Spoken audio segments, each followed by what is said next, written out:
This video is sponsored by Crimson Manifesto, Zach Haji, and DJ the Lazy Gamer. The Angel, the Demon, and the Avenger. What if Hinata was placed on Team 7, Part 2?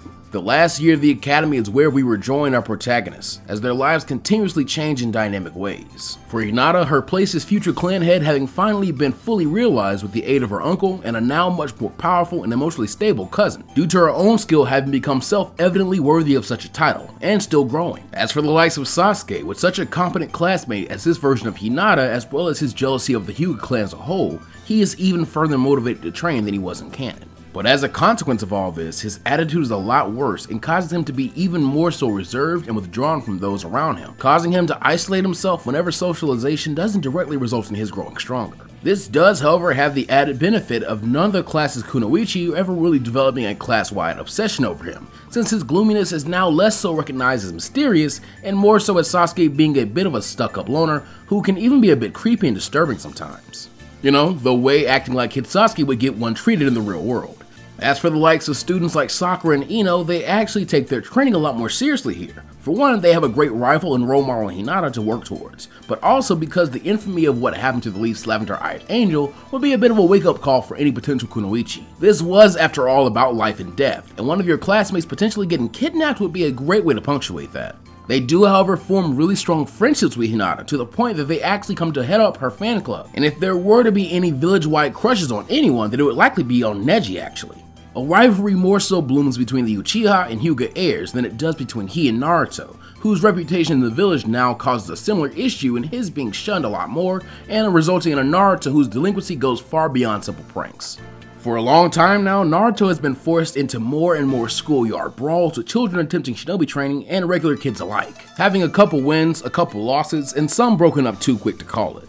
While this doesn't help Naruto in any way socially, more so causing him to have an even shorter temper and a pretty quick inclination to violence here, this near constant fist fighting does condition him into learning to use his natural Jinchuriki abilities a lot better subconsciously, and also force him to take his physical strength training more seriously since it's now a vital part of his protection and street cred. Though he doesn't know why, Naruto is able to take in and dish out more damage than anyone else his age who doesn't have the luxury of some form of clan technique which directly counters these abilities or can be considered a part of their taijutsu in the cases of Choji or Kiba.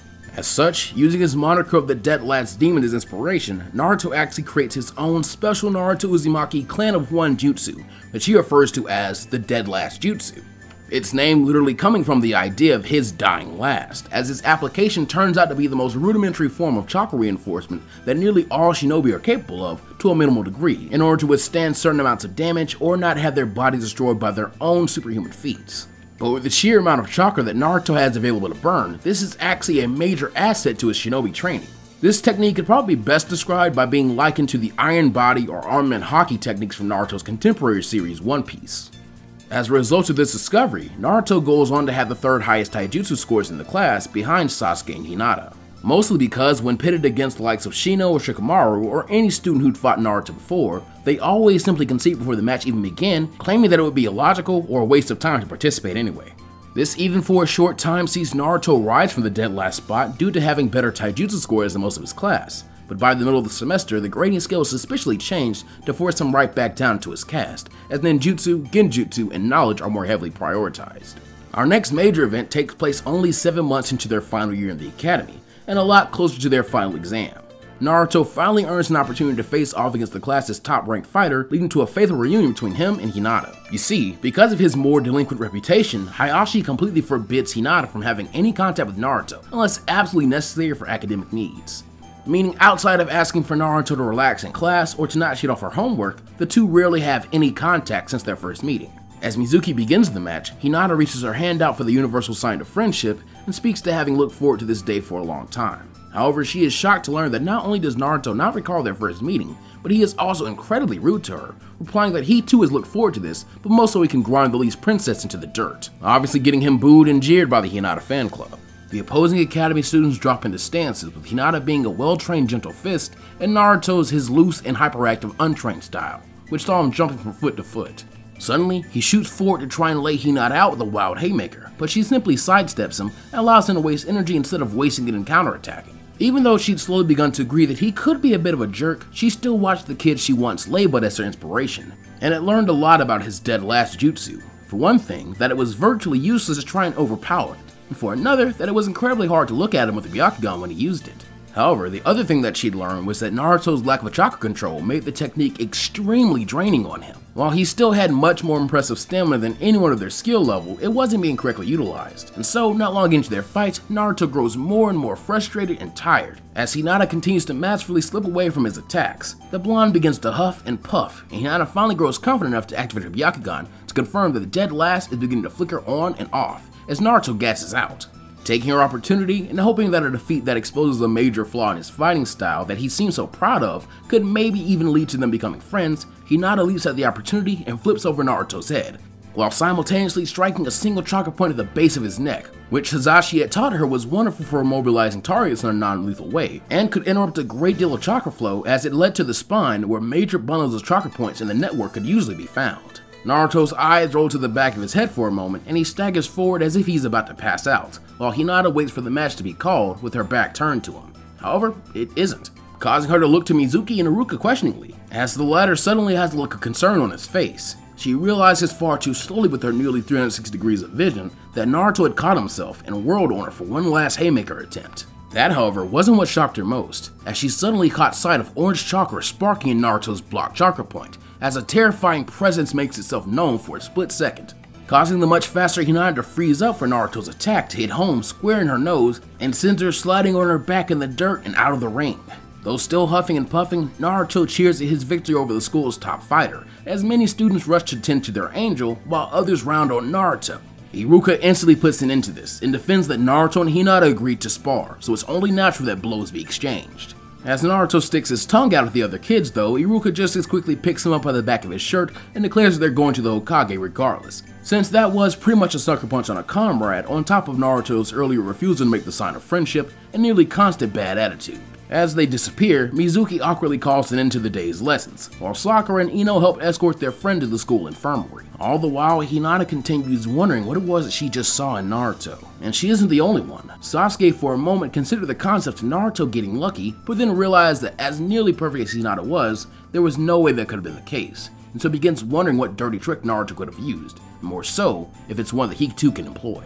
About an hour afterwards, Hinata is finally released by the nurse with a bandage now covering her once broken nose that had to be healed with a Mystic Palm Jutsu, her friends having gone ahead of her due to the nurse's lack of skill in the technique and insistence on ranting about how bad Naruto is, causing the process to run a little too long. Once outside of the academy, she sees that as usual, Sasuke has remained after class to work on his taijutsu using a training post. He stops for a moment in recognition of her, but when she gives a friendly smile and a wave, he scowls and returns to his work. Suddenly, the wind whooshes behind her, and she is surprised when her cousin arrives with a concerned look on her face, stating that Hayashi had sent him when she didn't arrive home at the usual time. She, however, is more interested in why he is home from his trip to the Hidden Cloud already, but when he sees the bandage on her nose, and then looks to the likes of the now even more intensely scowling Sasuke, he demands to know if the reclusive Uchiha is the culprit, as Hinata tries to protest, though it is clear that Neji's growing older brother complex has blinded him to reason, as he begins interrogating the innocent Sasuke. Unfortunately, this timeline causes both to act a tad more rashly in such circumstances, as Sasuke's atrophied social skills cause any verbal replies to die in the Uchiha's throat, and for him to simply scoff and turn his back on Neji in order to return to his taijutsu practice. Just as soon as he does though, Neji outspeeds him and is on the other side of the training post, his motion a blur as he hits it with a gentle fist strike, causing the wooden post to quickly fracture and crumble into jagged chunks of wood, which causes Sasuke to recoil as Neji reiterates his question with killing intent. Hinata, though finally fed up with the boys around her being muscle-headed idiots today, shouts at Neji that Sasuke had nothing to do with it and that it was a training accident, as she grabs his hand and begins dragging him home. All the while, Neji sports a massive blush and apologizes to Sasuke profusely, leaving the Uchiha surprised, intimidated, and awestruck all at once as they disappear. Once back at the Hyuuga clan compound, and after fending off many concerned questions for the future clan head, Hinata was finally allowed to sit down and relax for a nice family dinner. With Hanabi no longer in the run for clan head, and the two siblings having a close relationship along with her close bond to Uncle Hasashi and cousin Neji, Hinata actually abuses a bit more of her clout and enforces a new rule for her father that the immediate family must sit down for a meal together at least a few times a week, as they did back when her mother was still alive. Something the two old brothers and former rivals are actually very happy to do, as it allows them more one-on-one time when they aren't forced to uphold the clan etiquette they'd grown to hate so much. And the best part is that the clan elders can't really interfere, since it is a request from the future head and would gain them too much of Hinata's ire. The dinner conversation goes as expected, with much of it centering around Hinata's spar that day and a bit of teasing towards Neji's overprotectiveness. Hinata does mention the strange chakra cheat seen from Naruto, which causes Hisashi and Hayashi to somewhat awkwardly change the topic, as Hayashi praises his nephew for making the clan and the village very proud. You see, due to his increased strength and maturity, a major change has occurred. Team Guy is actually able to convince their sensei to enter them into the tuning exams in their first 6 months of their stint as Genin, since Neji is number 1, a better leader, and thus the team has better teamwork, number 2, a better inspiration to Tenten and Lee, and as such has resulted in making them stronger at this point than they would have been in canon. Even Guy himself would likely train harder, seeing his students so filled with youthful camaraderie. In fact, Team Guy would have made it to the 3rd and final round of the tournament, being held in the Hidden Cloud. This exam opting to instead have a series of team battles instead of the one-on-one tournament that we're used to. And it is being hosted in the Hidden Cloud as part of the negotiation with the Leaf, meaning there is also the added change here of the Hidden Cloud sending its Genin to participate in future exams that they aren't themselves hosting. Neji genuinely and happily accepts the praise, since here he actually only has his caged bird seal to resent his uncle and clan for. And even then, I think by now with his father's help, he'd be fairly aware that Hayashi isn't really the culprit behind the injustice in the clan, as much as a different kind of victim of it. Meaning his goal here is instead to bring so much glory and honor to the Hyuuga clan that the very concept of separating the family and ordaining their roles to the excuse of destiny as justification will be meaningless in the face of his results, as he secretly holds hope of becoming the Hokage someday. And currently, the best way to do that is to lead his team to victory in the final round of the exams. Meanwhile, Naruto is still being berated by Hiruzen and Iruka, as they try to emphasize the gravity of what he's done. Hiruzen, for his credit, even trying to remind Naruto that his actions may have just wasted any of the possibly goodwill he could have built with the Hyuuga when he defended Hinata years ago. This breaks the Uzumaki from his angry and dismissive perpetual scoffing at 2 of maybe a handful of adults in his life to show him any care, as he had to ponder and think back fairly hard to remember the event. As he does this, a knock on the door of the office sees the gloomy Sasuke enter, which draws Naruto's attention back into irritation as he accusingly asks what the creepy jerk wants, and is instantly scolded by Iruka, who is well aware of Sasuke's social issues and can tell it probably took a lot of courage to come here. Given a moment to explain his presence there, Sasuke tells about his run-in with Neji, and asks to know more about him, causing Hiruzen to quickly piece together why the socially reclusive child would care in the first place. In recent years, there had been whispering of Neji Hyuuga possibly being a second coming of Itachi Uchiha, based on his sheer ability and how kind a person he was. Though those whisperings were always tensely shushed away as people feared the ill omen the comparison could bring on. This thought, however, gives Hiruzen an interesting idea to help both troubled youths as he regales them with Neji's story from a slightly less public perspective. Happy to see that both are properly intrigued, if not outright inspired. So he decides to end his story by turning to Iruka and asking his opinion on a class trip to the Land of Lightning to oversee the final round of the tuning exams. The scarred Chunin seems a bit hesitant to bring Naruto to a foreign country or expose his students to anything too brutal, but Hiruzen reminds him that all the children will be watched pretty carefully, and that they weren't trained to enter into a brutal world after all. It's simply seeing what the shinobi world was really like helps any of his students see that it wasn't for them in the safety of a spectator stand rather than out in the field. The Hokage person would count that as a victory. And so, we next find our trio all having a seat to watch Team Guy and the other would-be Chunin as they begin to battle it out against one another to showcase their skills as shinobi. While for the academy students, seeing the techniques and tactics of shinobi from lots of different villages in and of itself is a rare and valuable occurrence, it is still the 3 Genin from their homeland who steal the show. Neji, Tenten, and Rock Lee all boasting such incredible talent and teamwork that their opponents all end up seeming little more skilled than students themselves as they reach the apex of the tournament.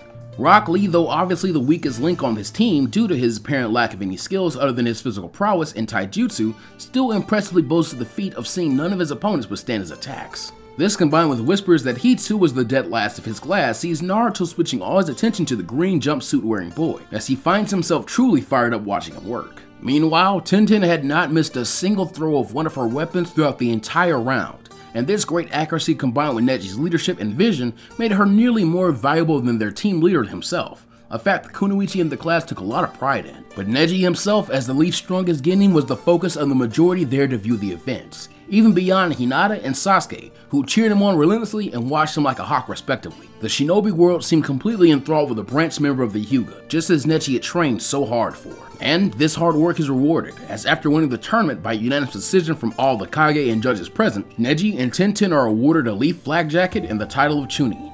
Lee is recognized for his hard work and dedication by the Hokage, but sadly, the input of the other village leaders and judges and their bias against his lack of other skills robs him of the opportunity to share in his team's reward, causing Naruto to fume and boo them as loud as he could. His anger growing more intense when instead of mirroring him, he sees Lee smiling and congratulating his teammates who look at him with guilt and repressed anger of their own. Hayashi and Hizashi though look on proudly as the archaic preconceived notions of their clan are shattered for the entire world to see, as their hope that Neji, Hinata, and Hanabi will be their family's saviors grows all the stronger. Upon the return to the Leaf Village, an interesting development takes place for Team Guy as they end up as village celebrities. Neji rising to the level of being considered almost an idol and being paraded around to no end, making Hinata and the Hyuuga very proud of him, but simultaneously making Sasuke recall some rather sour emotions and withdraw from the massive crowds instead of approaching Neji the way he'd meant to.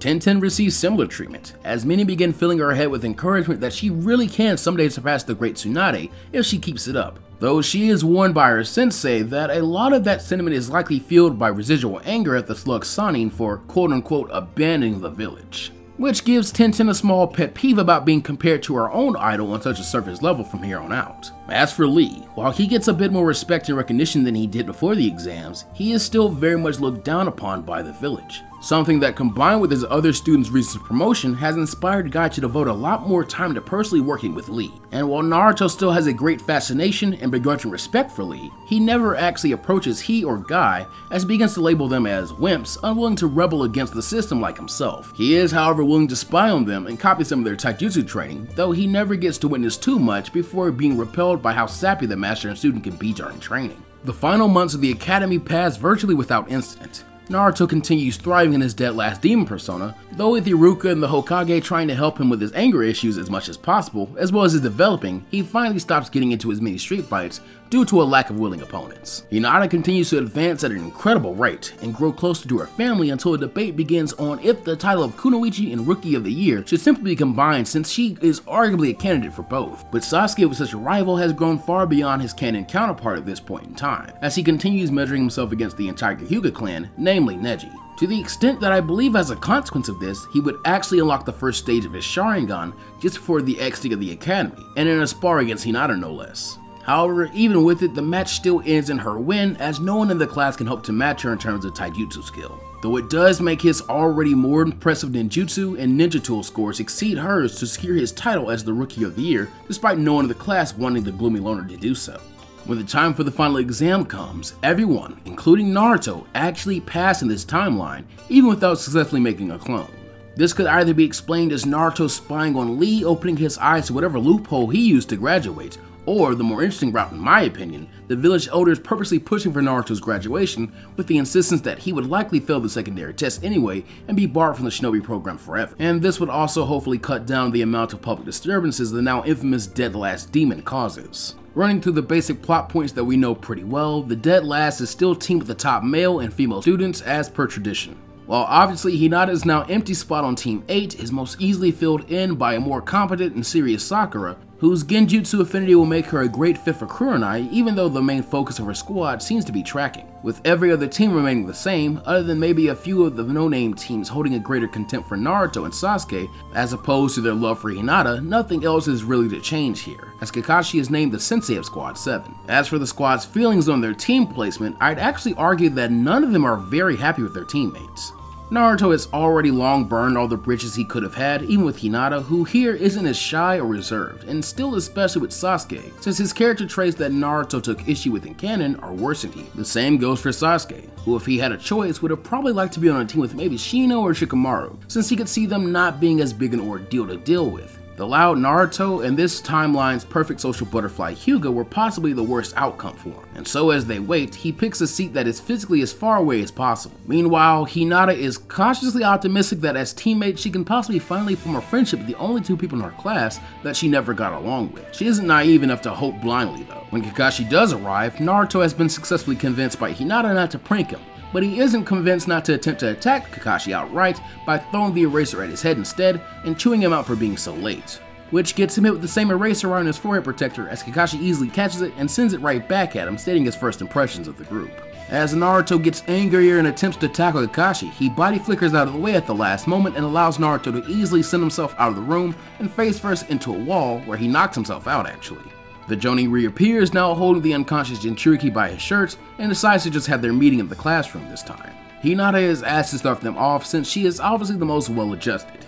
She states that she likes her family and training and dislikes when her clan restricts her freedom with unnecessary tradition, and that her goal is to one day become a great clan head. Sasuke actually tries to answer the question, but finally after struggling to voice his words for long enough, he gives up and simply says that he passes. To which Kakashi can't help but applaud his better dodging of the little autobiography section of this process than he himself did, as he shakes Naruto awake and asks him to state his own likes, dislikes, and goals while the kid slowly rubs his head. Naruto responds that he still likes ramen from Ichiraku and the few people that are nice to him, but his top like is winning fistfights. He dislikes when people are too wimpy to brawl with him and instead do petty things like ignore him or shun him, and states that his main goal is to be the Hokage so that people are forced to accept his challenges. Everyone present sweat drops at the idea of the village's strongest warrior forcing people into petty squabbles, but move past it as Kakashi states the time and place of their second test, and enforces the rule about not eating on them. That night, as Hinata returns home, she is actually forced to eat in the morning by Hayashi, after he learns that Kakashi is to be her commanding officer, and reveals the trick behind the order, as well as gives her the hint that whatever the man means to test them on, teamwork will be the answer. While yes, it is tradition not to reveal these things to would-be genin, remember that Kakashi at this time was prolific for failing everything he was ever assigned. Hence, Hinata failing out of the shinobi program not really being an option here since she is to be the clan head one day. Taking these words to heart, as well as her desire to forge a friendship with her new teammates, she ends up enlisting the help of Neji and Hanabi, and helping her to hand prepare and subsequently smuggle lunches for Naruto and Sasuke, as she is aware they don't have the same luxury of family members to warn them of things like this. As of recently, she started to become very much aware of how privileged she was compared to the two orphans, and so this would be the first step in mending those broken bonds that she assumed existed because of her status. The next morning at Training Ground 7, Sasuke is the first to arrive, followed by Hinata, who carries along a knapsack. Nearly 30 minutes later, Naruto finally arrives, and gives Hinata the opportunity to reveal to her teammates what she'd been told about their breakfast, as she reveals the two bento boxes for them, and hopes to speak about the issue of teamwork while the two eat, as she uses the Byakugan to ensure that Kakashi isn't around to bust them on it. However, to her great shock, Naruto boasts that he already ate 2 cups of ramen before coming since the dead last demon doesn't follow orders from cowards who won't fight him straight up, while Sasuke sighs and waves off the food, even though he himself hasn't eaten. Hinata tries to protest this since sodium and white flour was almost as bad as eating nothing for breakfast, as she tries to convince them to both eat the meal her family worked so hard to prepare for them. But before the trio can even argue, Kakashi appears and snatches the bentos as he thanks Hinata for making his lunch, and goes on to explain the bell test. With this plus Ultra Fam is where we'll be leaving this timeline off for right now. Hey everyone, gonna make this quick. I truly hope you enjoyed. I'm well aware this still feels like setup or like it probably should have been a part of part 1, since we're just now technically into the Academy arc. It took the original series all of 2 or 3 chapters to fully complete. However, I want you to know my thought process. I want to make sure we do our due diligence in setting this up as a viable scenario, which makes sense, and a big part of that means doctoring the character of Hinata specifically in some pretty major ways, which I think rightfully means some slight tweaks to our other main characters as well. As much as I love the man and his work, Kishimoto Sensei definitely needed some help creating compelling female characters. So all this groundwork we've laid has been my attempt at hopefully supplementing that for an AU, since by no means will I claim to be a better writer than one of the most prolific mangaka in history. From here on out though, I do suspect the story will begin to move a bit quicker in pace.